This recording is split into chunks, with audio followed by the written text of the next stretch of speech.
नमस्कार विद्यार्थियों, मैं धीरज कुमार गुप्ता, सहायक आचार्य हिंदी, राजकीय महाविद्यालय कामा, आप सभी का हिंदी की ऑनलाइन शिक्षण कक्षाओं में स्वागत करता हूं। हम अध्ययन कर रहे हैं हमारे पाठ्यक्रम में संकलित कहानी पर्दा, जिसके लेखक हैं यशपाल जी। कल हमने यशपाल जी के कृतित्व एवं व्यक्तित्व का अध्ययन किया, साथ ही साथ सारांश रूप में कहानी को भी समझने का प्रयत्न किया। आज हम कहानी के कथानक के माध्यम से कहानी की समीक्षा करेंगे। कहानी के मुख्य पात्र हैं चौधरी पीर बख्श। तो कहानी के प्रारंभ में चौधरी पीर बख्श की जीवनी और उनके बारे में हमें जानकारी प्राप्त होती है कि चौधरी पीर बख्श के दादा चुंगी के महकमे में दरोगा थे। आमदनी अच्छी थी। एक छोटे और पक्के मकान भी उन्होंने बनवा लिए थे। लड़कों को पूरी तालीम भी दी।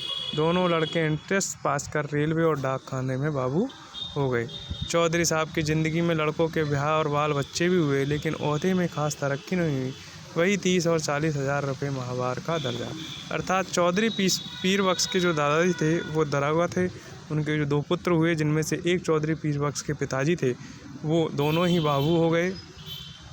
आगे हम देखते हैं कि कहानी के अंतर्गत हमें पुराने समय में कम पढ़े लिखे को लोगों का डिप्टी कलेक्टर बन जाना भी अच्छी बात हुआ करती थी, लेकिन अब अच्छी पढ़ाई करने के बावजूद, अंग्रेज़ी जानने के बावजूद भी लड़के 30 या 40 हज़ार रुपये की माहवार से ज़्यादा नहीं पाते हैं। चौधरी साहब के जो पिताजी थे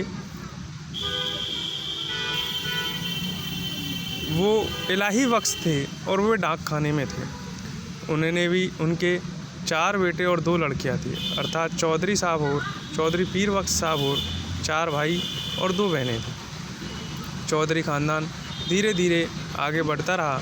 वह अपने मकान को हवेली पुकारा करते थे, लेकिन परिवार के बड़े हो जाने के बाद, उनमें संख्या हो जाने के बाद परिवार का विकेंद्रीकरण होने लगा और परिवार फिर इधर से उधर जाने लगा। चौधरी साहब के जो चाचा जी हैं, उनका परिवार सुसज्जित और पढ़ा लिखा होने के कारण आगे बढ़ गया। खुद चौधरी साहब के परिवार में भी उनके जो भाई थे वो पढ़ते गए, और देखते ही देखते हम देखते हैं कि इनकी पढ़ाई के बाद एक चौधरी साहब ही ऐसे थे जो पढ़ ना सके। इनके अन्य भाई साहब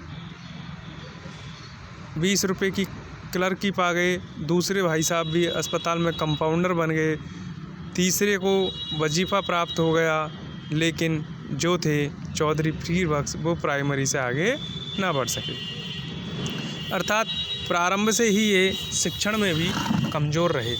ऐसी स्थिति में बाद में जब चौधरी जी का विवाह हो गया तो उनकी बीवी की गोद भी जल्दी ही भरी हो गई, यानी शीघ्र ही परिवार बढ़ने लगा।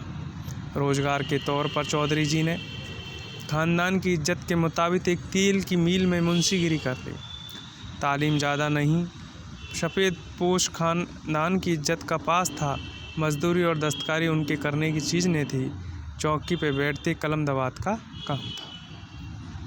यद्यपि उन्हें मेहनतानी के रूप में 12 रुपये महीना ही मिलता था, और मकान भी उन्हें कम कीमत का चाहिए था, इसलिए किराए का मकान उनकी एक कच्ची बस्ती में था जो 2 रुपये प्रति माहवार था। वह कच्ची बस्ती गरीबों और कमाने वाले लोगों की बस्ती थी, जो डेली मज़दूर लोगों की बस्ती थी, जो डेली कमाते थे, डेली खाते थे। बस्ती का जो वातावरण था वह भी हीन ही था। वहाँ कमेटी के नल से ही पानी इनको लाना पड़ता था। नालियों में मच्छर मक्खियों के थे।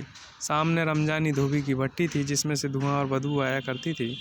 बीकानेरी मोचियों के घर थे। वर्कशॉप में काम करने वाले कुली रहते थे। इस तरीके से हम देखते हैं कि चौधरी साहब का जो मकान था वह गरीबों की बस्ती में था। यथानुकूल गरीबों की बस्तियां जैसा हुआ करती थी, उसी का वर्णन इस कहानी में भी किया गया है। लेकिन इस सारी बस्ती में चौधरी पीर बख्श पढ़े लिखे सफ़ेद पूछ थे। उनके घर की डोडी पर ही पर्दा था। सब लोग उन्हें चौधरी जी या मुंशी जी कहकर सलाम करते थे। उनकी औरतों को कभी भी गली में आते जाते नहीं देखा जाता था। जब तक लड़कियां 4-5 वर्ष की थी तभी वो किसी काम से घर से बाहर आती थी, लेकिन अब बड़ी हो जाने के बाद वो बाहर नहीं आती हैं। खुद पीर वक्त साहब ही मुस्कुराते हुए सुबह शाम कमेटी के नल से पानी भरकर अपने घर पहुंचाते थे। चौधरी साहब की तनख्वाह 15 बरस में 12 से 18 हुई। खुदा की बरकत भी होती गई, पर रुपए और पैसे की शक्ल में नहीं, औलादों की शक्ल में। 15 बरस में 5 बच्चे हुए, पहले 3 लड़कियां और बाद में 2 लड़के। दूसरी लड़की होने को तो पीर वक्त की वालदा मदद के लिए आ गई। वालिद साहब का इंतकाल हो चुका था। दूसरा कोई भाई वालदा की फिक्र करने नहीं आया। वे छोटे लड़के के यहीं रहने लगी। जहाँ उन बाल बच्चे घर बार होता है, 100 किस्म की झंझटें होती हैं। कभी बच्चों को तकलीफ़, कभी जच्चा। ऐसे वक्त में कर्ज की ज़रूरत कैसे ना हो, घर बार तो कर्ज भी होगा। कुल मिलाकर हम देखते हैं कि चौधरी पीर बख्श गरीबों जैसा जीवन व्यतीत करते हैं। शेष इनकी कहानी का अध्ययन हम अगले चरण में करेंगे।